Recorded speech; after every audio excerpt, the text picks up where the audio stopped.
ਭਰਾਵਾਂ ਦਾ ਬਹੁਤ ਸ਼ੁਕਰਗੁਜ਼ਾਰ ਹਾਂ ਕਿ ਤੁਸੀਂ ਸ਼ਾਰਟ ਨੋਟਿਸ ਤੇ ਅੱਜ ਦੀ ਇਸ ਪ੍ਰੈਸ ਕਾਨਫਰੰਸ ਦੇ ਵਿੱਚ ਹਾਜ਼ਰ ਹੋਏ।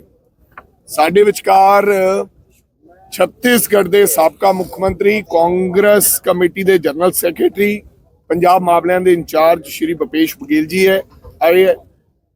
ਵਿਰੋਧੀ ਧਿਰ ਦੇ ਨੇਤਾ ਸਰਦਾਰ ਪ੍ਰਤਾਪ ਸਿੰਘ ਬਾਜਵਾ ਸਾਹਿਬ, ਸਾਡੇ ਡਲਵੀ ਸਾਹਿਬ ਸਚਿਵ ਇੰਚਾਰਜ ਰਵਿੰਦਰ ਡਲਵੀ ਜੀ, और अज ये 5 दिनों का जिहड़ा बघेल साहब का कार्यक्रम सी, वो कार्यक्रम करते करते अज असी पुच्छो विखे कार्यक्रम ते जाना है।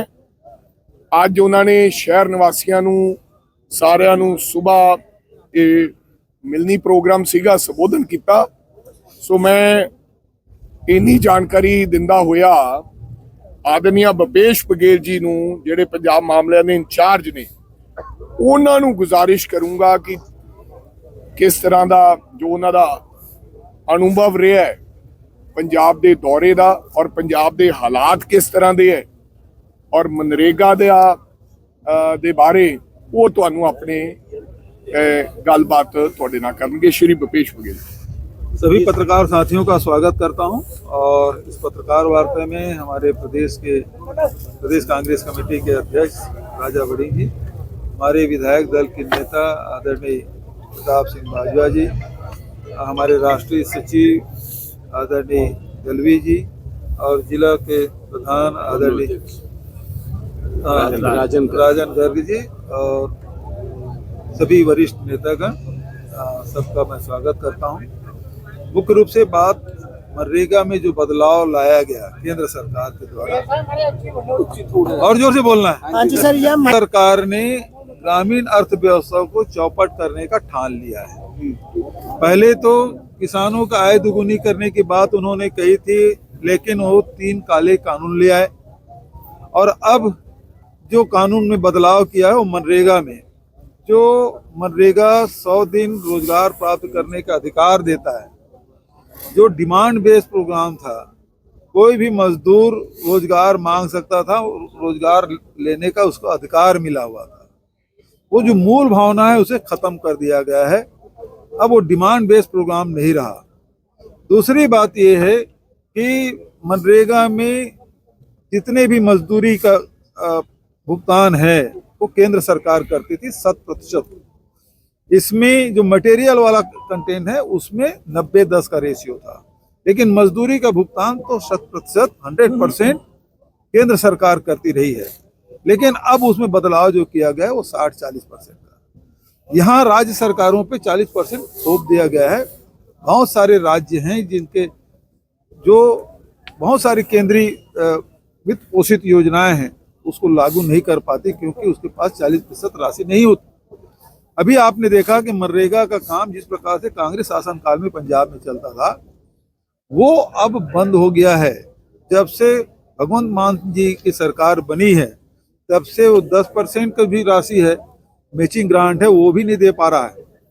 तो इस कारण से मनरेगा का काम बहुत स्लो हो गया है, भुगतान नहीं हो रहा है। मैं 3 दिनों से लगातार अलग अलग गांव में जाके मनरेगा मजदूरों के बीच, खासकर जो बहनें हैं उसके बीच मैंने बैठा और देखा कि वो कह रहे हैं भुगतान भी नहीं मिलता।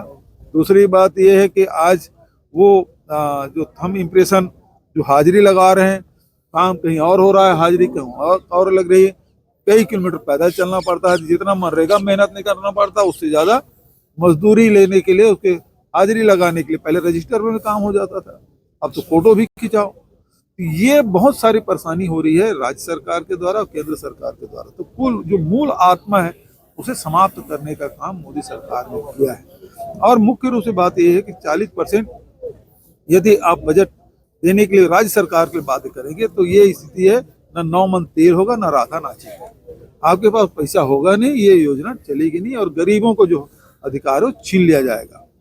मनमोहन सिंह के कार्यकाल में 2 महत्वपूर्ण काम हुए, किसानों के आय बढ़ाने का काम और दूसरा मजदूरों को मजदूरी का हक देने का काम। और इससे क्या भारत की जो अर्थव्यवस्था वो संचालित होती रही। छोटे जो व्यापारी हैं, व्यवसायी हैं, छोटे उद्योग हैं, उसके पहिए चल रहे थे।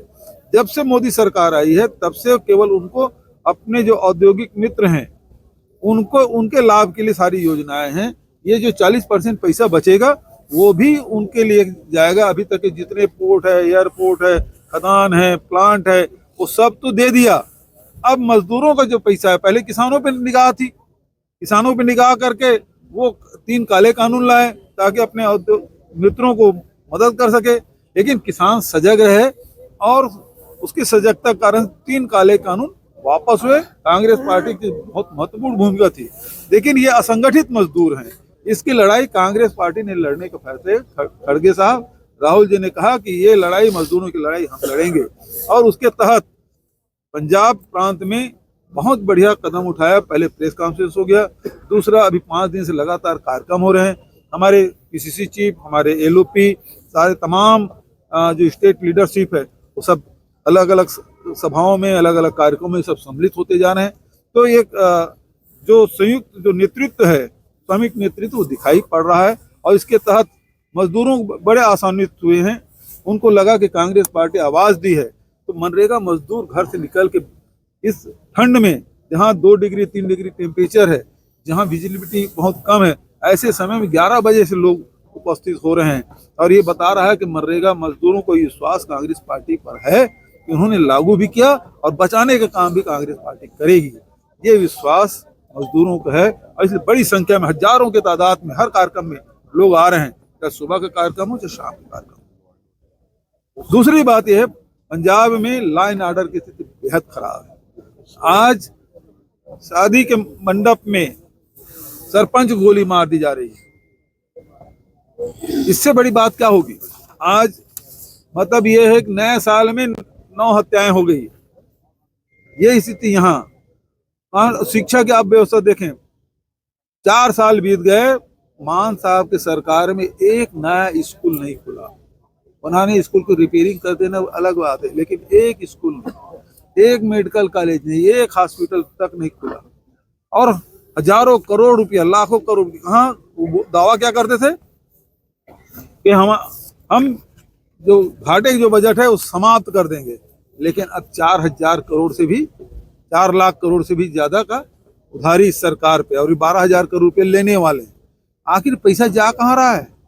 ना आप स्कूल बना रहे हो, ना आप हॉस्पिटल बना रहे हो, ना ही जो वादा आपने किया था मेडिकल कॉलेज का उसको पूरा कर पा रहे हैं, ना निर्माण कार्य आपका दिखा रहा है, ना कोई सिंचाई योजना, ना पेयजल योजना, ना एम्प्लॉइज को कुछ दे रहे हैं, कहीं कुछ नहीं मिल रहा है।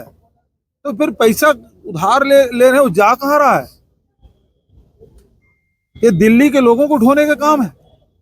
दिल्ली के नेताओं का आप श्याम बेताल, मतलब जो विक्रम बेताल जैसे उस कंधे में बैठे लदे हुए हैं।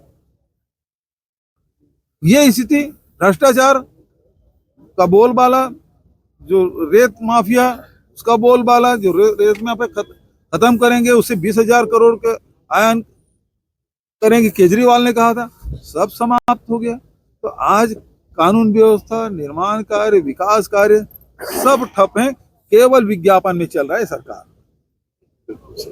पंजाब के मीडिया में नहीं, वो छत्तीसगढ़ और दक्षिण भारत, उसमें भी बड़े फ्रंट पेज में छपता है, अंडमान निकोबार, वहां विज्ञापन देने के लिए पैसा है, लेकिन गरीबों के इलाज कराने के लिए पैसा नहीं इसके पास। आप जो चलती हुई जो स्वास्थ्य सेवाएं थी, उसको आपने क्लिनिक योजना कन्वर्ट कर दिया, जो वो चरमरा गया, और 50% आज हेल्थ डिपार्टमेंट में पद खाली पड़े हैं। 50% दवाई है ही नहीं, कर्मचारी है ही नहीं, इलाज होगा कहाँ से? ये स्थिति है। और आप सर